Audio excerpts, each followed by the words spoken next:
Welcome students, myself Dr. Avdesh Sharmanil, Assistant Professor Zoology, Government Girls College Nagaur. Today I will discuss about the third paper of Zoology, Embryology or Development Biology. So first इसमें chapter है Introduction and what is Gametogenesis. भ्रूण की या embryology किसे कहते हैं, तो हम देखते हैं पहले कि भ्रूण की क्या है। भ्रूण की जो है बेसिकली जूलॉजी की वह ब्रांच है, शाखा है, जिसके अंतर्गत किसी जीव के अंडे से वयस्क बनने तक की क्रियाओं के बारे में अध्ययन किया जाता है। अर्थात जो एग से एक संपूर्ण जीव के बनने की क्रिया है वो एम्ब्रियोलॉजी होती है। यूँ कह सकते हैं the study of embryo right from formation of gametes to the adult. Gamete के बनने से लेकर के अडल्ट के बनने तक की क्रियाएं क्या कहलाती हैं, एम्ब्रियोलॉजी में आती हैं। निम्न श्रेणी के प्राणियों में अलैंगिक जनन के फलस्वरूप बनी संरचना ब्लास्टेमा से पूर्ण जंतु बनता है। इसे ब्लास्टोजेनेसिस कहते हैं। जो लोअर एनिमल होते हैं उनमें जो एसेक्सुअल रिप्रोडक्शन होता है उससे यदि संरचना बनती है, जैसे ब्लास्टेमा बनती है, तो उसे ब्लास्टोजेनेसिस कहते हैं। इस प्रकार के जंतुओं को ब्लास्टोजोइड्स कहते हैं। जबकि अधिकांश प्राणियों में लैंगिक जनन के फलस्वरूप बनी संरचना गैमेट से पूर्ण जंतु बनने तक की अवस्थाओं के अध्ययन को हम एम्ब्रियोजेनेसिस कहते हैं। तो इस प्रकार बने जंतुओं को ऊजोइड्स कहते हैं, राइट। तो इसमें जो सेक्सुअल रिप्रोडक्शन होता है उससे जो संरचनाएं बनती हैं उसको हम क्या कहते हैं, ऊजोइड्स कहते हैं। जाइगोट बनता है और जाइगोट से जो बनी संरचनाएं हैं वो कहलाती हैं ऊजोइड्स। फॉर्मेशन ऑफ गैमेट्स, तो जो लैंगिक जनन होता है वहाँ पर सबसे पहला जो कार्य है वो है गैमेट्स का फॉर्मेशन, युग्मकों का निर्माण। तो गैमेट्स का फॉर्मेशन कैसे होता है वो देखते हैं। लैंगिक जनन में दो अगणित युग्मकों के संलयन के पश्चात एक द्विगुणित रचना का निर्माण होता है। सेक्सुअल रिप्रोडक्शन में हम पता है कि जो गैमेट्स होते हैं वो कैसे होते हैं, हैप्लॉइड होते हैं। और हैप्लॉइड गैमेट्स यानी मेल गैमेट और एक होता है फीमेल गैमेट। जैसे अंडा है that is female gamete and sperm is male gamete. इन दोनों के फ्यूजन से एक जाइगोट बनता है जो कि एक डिप्लॉइड स्ट्रक्चर होती है। ये अगुणित कोशिकाएं युग्मक जनन के पश्चात बनती हैं। चूंकि युग्मक दो प्रकार के होते हैं अतः युग्मक जनन भी दो प्रकार का होता है, राइट। जैसे मैंने कहा कि एक स्पर्म होता है, एक ओवम होता है। तो युग्मक जनन दो प्रकार का हो गया, एक शुक्र जनन, एक अंड जनन, अर्थात एक स्पर्मेटोजेनेसिस और एक ooजेनेसिस। शुक्र जनन के पश्चात शुक्राणु का निर्माण होता है, स्पर्म का निर्माण होता है। अंडाणु जनन के पश्चात अंडाणु का निर्माण होता है।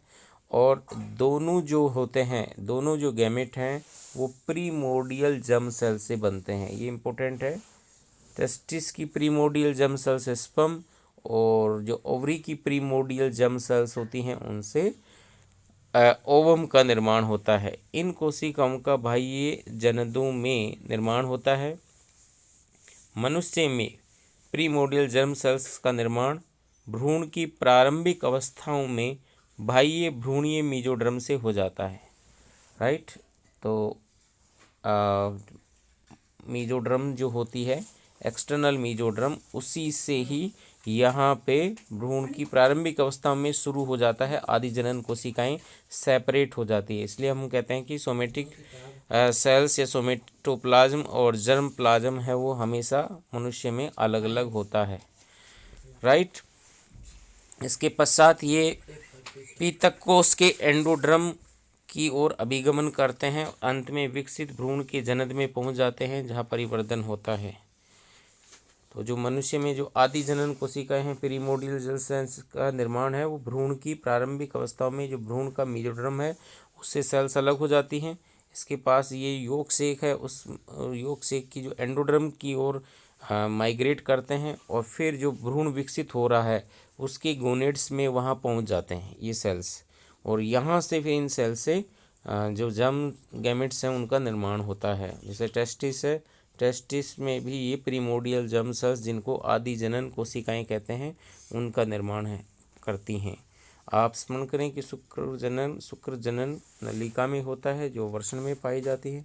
अंडजन अंडाशय में स्थित फॉलिकल्स में होता है, पुटिकाओं में होता है। और युग्मकों का निर्माण यौन अवस्था के साथ ही प्रारंभ होने लगता है, प्यूबर्टी के दौरान ही शुरू हो जाता है। हालांकि जो फीमेल में ओवम का निर्माण है वो बिफोर बर्थ ही हो जाता है। तो ये दो क्रियाएं हैं किस प्रकार से स्पर्मेटोगोनिया और oogonia जो है उसका फॉर्मेशन होता है हमारे। तो हम सबसे पहले स्पर्मेटोगोनिया के बारे में डिस्कस कर लेते हैं। स्पर्मेटोगोनिया जो है वो प्यूबर्टी के समय होता है और जो प्रीमोडियल जर्म सेल्स होती हैं उनमें 46 क्रोमोसोम होते हैं। उनमें माइटोसिस डिफरेंशिएशन होता है, अर्थात सेल्स हैं वो मल्टीप्लाई होती हैं बार बार और बहुत सारी आदि जनन कोशिकाएं बन जाती हैं। इनमें से कुछ सेल्स हैं वो आकार में बड़ी होती हैं और उनको हम बोलते हैं प्राइमरी स्पर्मेटोसाइट्स। ये प्राइमरी स्पर्मेटोसाइट होती हैं। प्राइमरी स्पर्मेटोसाइट में फर्स्ट मियोटिक डिवीजन होता है। तो मियोटिक डिवीजन से जो पहला मियोटिक डिवीजन होता है तो क्रोमोसोम की संख्या आधी हो जाती है, अर्थात 23 हो जाती है। पहले 46 थे, अब 23 हो गई और उससे दो कोशिकाएं बन गई, हैप्लॉइड हैप्लॉइड, यानी ये 2n है।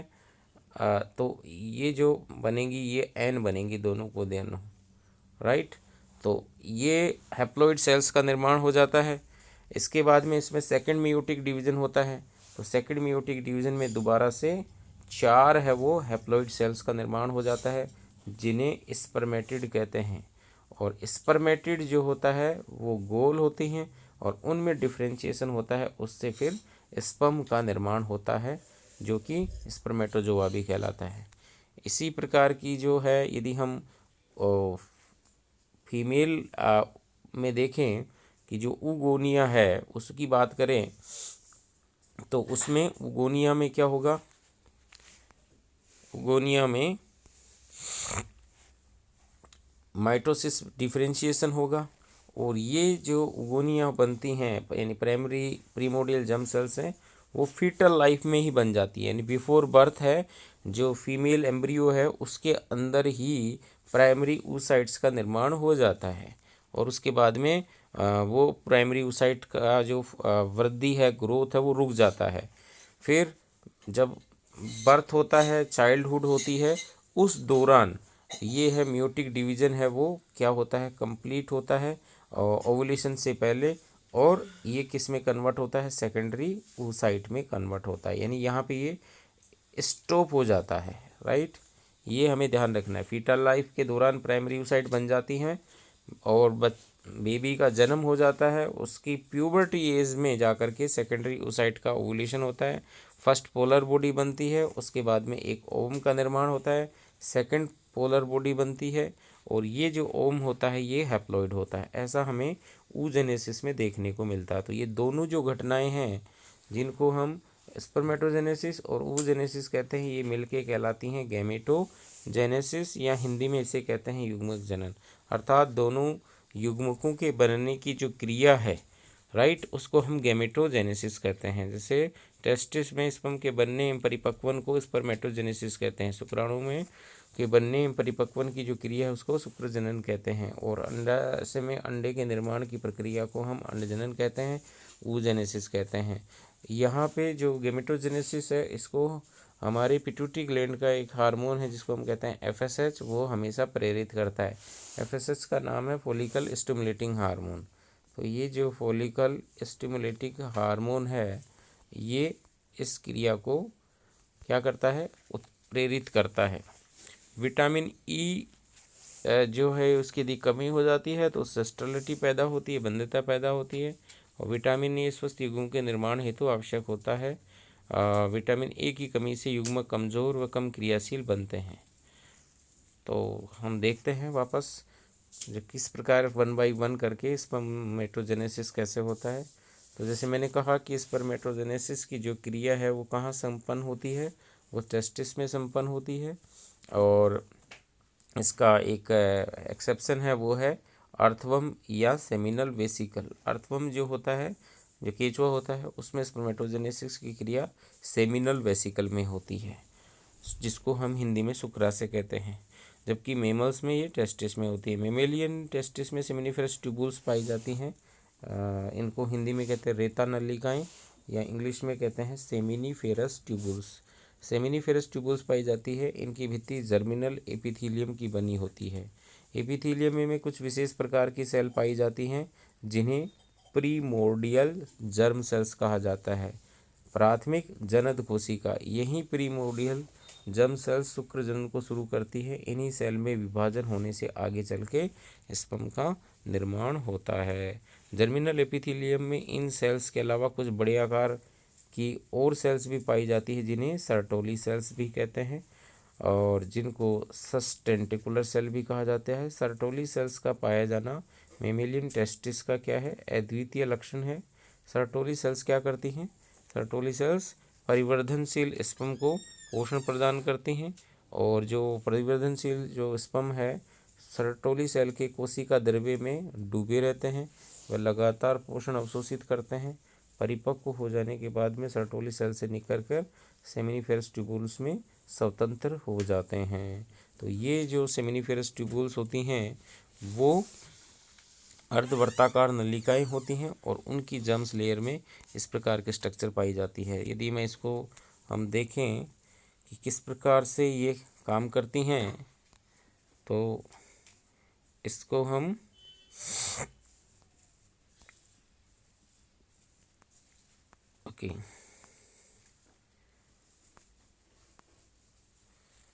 इसमें स्पर्म का सर्टोली सेल से बाहर निकलना कहलाता है स्पर्मिएशन, स्पर्म का टेस्टिस से बाहर निकलना कहलाता है सेमिएशन, स्पर्म का नर्स के शरीर से बाहर निकलना इजेकुलेशन, और टेस्टिस से फीमेल बॉडी में स्थानांतरित होना कहलाता है इंसेमिनेशन। तो ये टर्म्स होती हैं अलग अलग जो कि हमें पता होना चाहिए।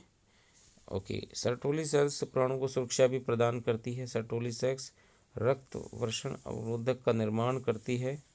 ये अवरोधक स्पर्म को शरीर के प्रतिरोधी तंत्र से बचाता है, अर्थात एंटीबॉडी से बचाता है, क्योंकि स्पर्म है वो अगुणित होते हैं, शुक्राणु अगुणित होते हैं, तथा इनके अलावा शरीर की से सभी कोशिकाएं द्विगुणित होती हैं, अतः एंटीबॉडीज इन पर आक्रमण करके इन्हें नष्ट कर सकती हैं।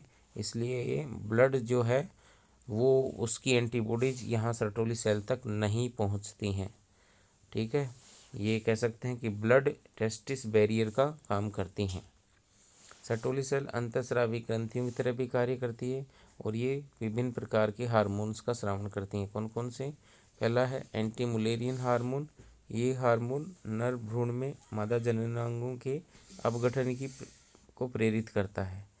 ठीक है, यानी नर जो भ्रूण बन रहा होता है उसमें जो मादा जननांगों की जो सेल्स हैं उनको ये अपगठित कर देता है, उनको विकसित नहीं होने देता, केवल नर के जो भ्रूणी अंग हैं उनको बनने देता है। क्योंकि भ्रूणीय परिवर्तन के दौरान नर भ्रूण में नर जननांगों के साथ साथ मादा जननांग भी बनते हैं, अतः इन्हें नष्ट करवाया जाता है। नष्ट करवाने के बावजूद भी नर में मादा जननांगों के अवशेष रह जाते हैं, जैसे नर में शुक्राशय, जिसे यूटेरस मैस्कुलाइनस भी कहा जाता है। शुक्राशय जो होता है सेमिनल वेसिकल, इसे यूटेरस मैस्कुलाइनस भी कहते हैं, और ये एक अवशेषी तो नहीं कह सकते लेकिन मादा जैसा जननांग है। नर में मादा की अंडवाहिनी का अवशेषी भाग होता है। ठीक है, तो ये भी एक इम्पोर्टेंट पार्ट है जिसको एंटी मुलेरियन हार्मोन जो सिक्रीट होता है उसके कारण ही मादा जननांग रिड्यूस होते हैं। दूसरा है इनिबिन हार्मोन। यह हार्मोन पीयूष ग्रंथि के अतिस्राव का नियंत्रण करता है, अर्थात एफएसएच जो पीयूष ग्रंथि द्वारा स्रावित होता है उसकी मात्रा कंट्रोल करता है, जिसके फलस्वरूप स्पर्म का अति उत्पादन नियंत्रित होता है। ये इनिबिन हार्मोन है कि स्पर्म के जो प्रोडक्शन को कम करता है। फिर है एंड्रोजन बाइंडिंग प्रोटीन।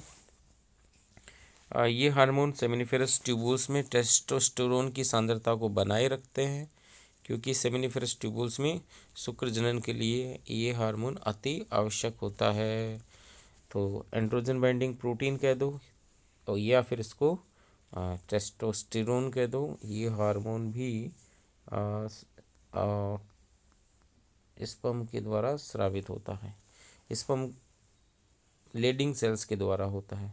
शुक्राणु का निर्माण वृषण की रेता नलिकाओं या जिसको सेमिनिफेरस ट्यूबुल्स कहते हैं उसकी दीवारों से होता है। शुक्राणु जनन की विभिन्न अवस्थाएं निम्नलिखित प्रकार से होती हैं।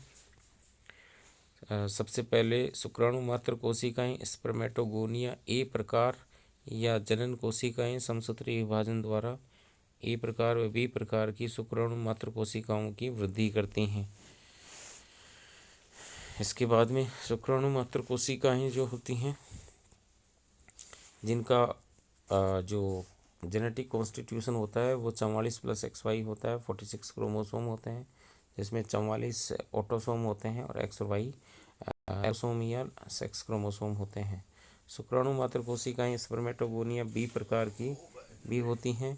यह समसूत्री विभाजन द्वारा प्राथमिक शुक्राणु उत्तक जनक कोशिकाओं का निर्माण करते हैं। प्राथमिक शुक्राणु जनक कोशिकाएं प्राइमरी स्पर्मेटोसाइट अविभाजित होती हैं जिससे प्रत्येक प्राथमिक शुक्राणु जनक कोशिका द्वितीयक शुक्राणु जनक कोशिकाओं का निर्माण करती हैं। यह प्रथम अर्धसूत्री विभाजन होता है जो गुणसूत्रों की संख्या को आधा कर देता है। तो इसमें वापस होता है ये